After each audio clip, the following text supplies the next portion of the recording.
Hello everyone, and welcome back to week 26 of my Know By Year. Happy Monday. Today I wanted to delve a little bit deeper into the times that the sustainable content, the minimalism content, the Know By content actually got me to buy stuff.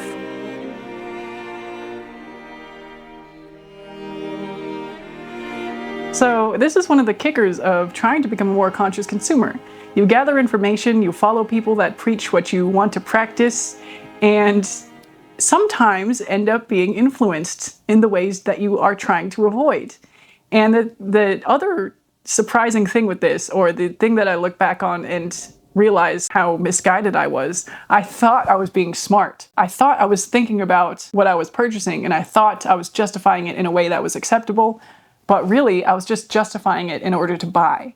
And again, thank you to the commenter that made me realize this in such a clear way. So the reasons this area of content I think can be so appealing and so deadly to people trying not to buy things is that it has such a strong aesthetic and such a strong value-based system where a lot of the values we think can be bought in a way, right? Obviously, you have to get rid of a lot of things if you want to become a minimalist. But then the things that minimalists tend to fill their houses with, or not fill them with, but like tend to keep around, all tend to look very nice and pretty and aesthetic and like natural fibers, materials, and artistic qualities, and like all these things that you might not already have, right? I didn't already have all that stuff. So some of the things that I've purchased since starting to consume that content have been heavily influenced by those creators and what I saw. It's not just the beautiful organized minimal spaces, it's also the beautiful wardrobes full of high quality clothing with natural fibers. In general, I think minimalism and no-buy content, conscious consuming, emphasizes finding the perfect high quality pieces that tend to replace the other low quality things or have more value inherently than these other things that you might already own. And it's hard not to want a better version of something. If somebody's telling you, you should be buying clothes made of cotton and natural fibers, stay away from polyester, and your closet is already full of polyester, it's really hard not to feel the impulse to say, oh, I don't want to have polyester. I want the nice cotton clothes. I want the better stuff.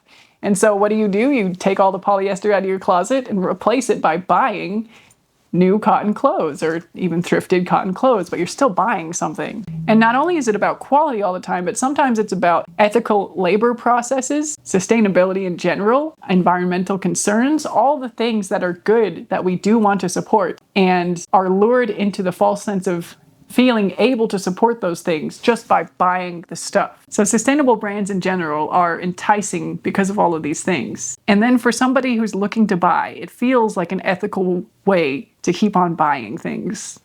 It feels like an enticing and a justifiable and a good way, a do-good way to keep on feeding a shopping habit in a constructive, helpful, and noble, you could even think, manner. People also throw around terms like good investment. This is a good investment for your home or your closet for various reasons. All of this online content geared towards being more conscious as a consumer, sustainability, minimalism, still often feature products. And some of these creators are doing this as their full-time job. And I kind of touched a little bit on that idea in the PR video, and I'm going to continue to touch more on the idea of influencing as a job in the next videos this week. So stay tuned if you want to see more unpacking of that and possibly me saying things that might get some people upset accidentally. But I always have a little bit of trepidation now after doing 6 months of no-buy, when somebody is a full-time influencer.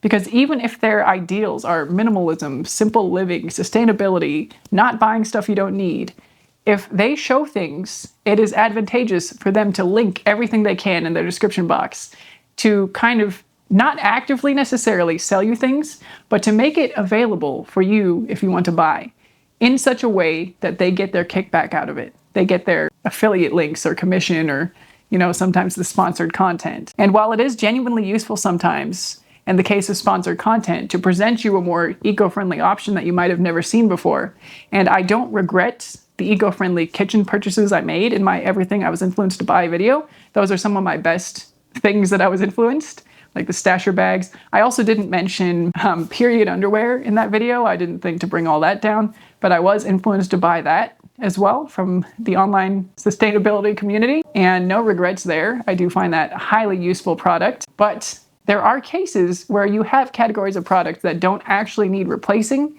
or you could certainly wait until you wore out what you have before replacing them. And I think that's the trap to fall into, is that for somebody who becomes a compulsive or impulsive shopper, it's difficult to discern, do I really need to do this now?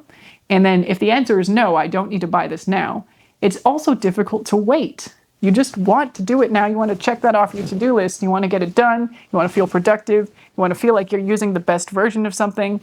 But it's just not necessary, and it's wasteful to do so. And I know the sustainability creators are telling us this. They say the most sustainable thing to do is use what you have, but that doesn't get rid of the impulse for people that like to shop. So it's to be taken with a grain of salt, and I don't blame the creators at all. In fact, that is going to be kind of the thesis of my last video here. I don't blame the creators. Okay, so I'm not saying it's their fault, but like I said, I'll come back to that on Saturday. And I think the other piece of the puzzle when people are full-time influencers and they do good work and you want to support them is that sometimes buying stuff seems like the easiest way to do that, or the thing that gets you something in return as well. So like it makes sense. I could buy this product that they recommend, they get a kickback, I get something out of it too. And again, that colors your purchase. It colors the decision making, for me at least, because it made it so much easier to justify, like, maybe I don't really need this, but it's going to give them a boost for their career, their channel, whatever, and it's going to give me something as well. And it's almost like the trap of free stuff, right? Like if you're at a work meeting and there's like a bag, swag bag or whatever, like with pens and t-shirts in it or whatever, like you don't need that stuff. Chances are you're actually going to declutter that stuff. But it's actually kind of hard in the moment to say, no thanks, I'm not going to take that stuff. Just because the allure, the appeal of the free stuff is just so strong, at least for me. All of this is personal experience, right? So back to my reflections on the things that I was influenced to buy video. There were some of the Amazon must-haves in there, right? There were some of the kind of trash purchases of things that nobody really needs that I just bought because somebody said it changed their life or whatever. But a lot, and in fact, I want to say most of what I bought was a sustainably minded purchase. Maybe not most, but a lot of what I bought was purchased because I had those ideas in my mind. And if it wasn't sustainably minded, it was maybe like artisan minded, right? Where it was like a craftsman making the products. I'm thinking of like the early wood kitchen utensils and much of the clothing, the purses, the shoes, like beautiful items, higher quality versions of the things that you have less sustainable versions of. All of the clothing companies, I guess, that I've fallen into the traps of, the Everlanes, the Reformations, the Cezannes, the Jerf Avenues, the Organic Basics, the Cotton, you know, all these brands claim to have some sustainable elements. Some of them may have been disproven over the years, you know, like now Jerf Avenue's kind of backed off of the sustainability claims. They say they never claim to be sustainable, but the other brands I think are still kind of holding to their at least claims of ethics. I'm not an expert in sustainable fashion, and my choice has actually been to abstain from buying fashion, right? So I'm not delving deep into that right now.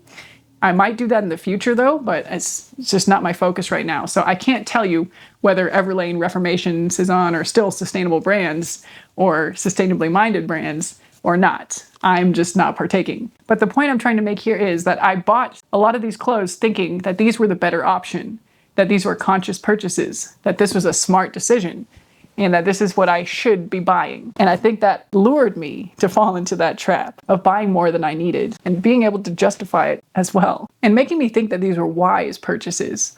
I was definitely buying more things than I needed and replacing things that didn't need replacing. An example of where I successfully replaced something is the dish brush that I showed in that video. I didn't have a dish brush and the sponges kept on wearing out. So eventually I acted on some of the advice I'd seen, and I think it was Shell Bizzle's channel. She's a sustainability creator, and she claimed that these dish brushes were her favorite. And I mean, it's not just a claim, right? I think she does actually like and use them, and they have replaceable heads. So I went and bought the dish brush with the replaceable heads, and we still use those to this day. So that was actually a good and reasonable execution of this. A couple of bad examples, also from the same creator's recommendations, just to keep it consistent, were the Pila phone case that I showed because it didn't work, first of all. I didn't continue to use that product. I would not buy another one. And I haven't even composted it, which is the whole claim to fame of those being sustainable, which I could still do that, right? It's on the to-do list. But It's not a product that I needed replacing in the first place. I had a different phone case. I had an OtterBox actually that didn't need replacing and just fell for the Pila sponsorship or whatever it was and wanted to feel like I was doing something good. Also, a stainless steel tiffin container for taking leftovers away from restaurants instead of the to-go boxes. I don't go to restaurants that much. It's less than once a week. And we don't always take away leftovers. Sometimes we either eat all our food or we order something that's not healthy and therefore don't want to eat it again at home, or, just various reasons. So I've already resold that stainless steel container and did not need to buy it. I did not have the need for it before I hit the purchase button. And I kind of talked about that yesterday regarding the things that I did buy, about at least having the need present itself to me before looking for something to buy. So that is not what I did with that container. Didn't need it, but I bought it anyway and have since had to resell it. So anyway, this one is hopefully going to be short and sweet. Basically, all I wanted to share is that there were so many times that the sustainable, the minimal, the simple living, the eco-friendly creators and content is what influenced me to buy even more than the normal kind of product-oriented stuff. And if you're prone to falling into that trap as well, be careful with the content you consume, even the no-buy stuff. This is why I try to have a disclaimer on any video that's going to have products in it, because if you are where I used to be, you might be influenced to check out the products in a little more detail. And I just want you to know that that might happen before you get there. And again, maybe it's overkill, but I'm just operating on where I came from, right? That's all I can do. It's my experience. So I'm sorry if it's too much, but that's just me. All right, I'm gonna sign off here because I still have a lot more to think about and talk about in the rest of this week to come. All right, bye for now, and I will see you tomorrow.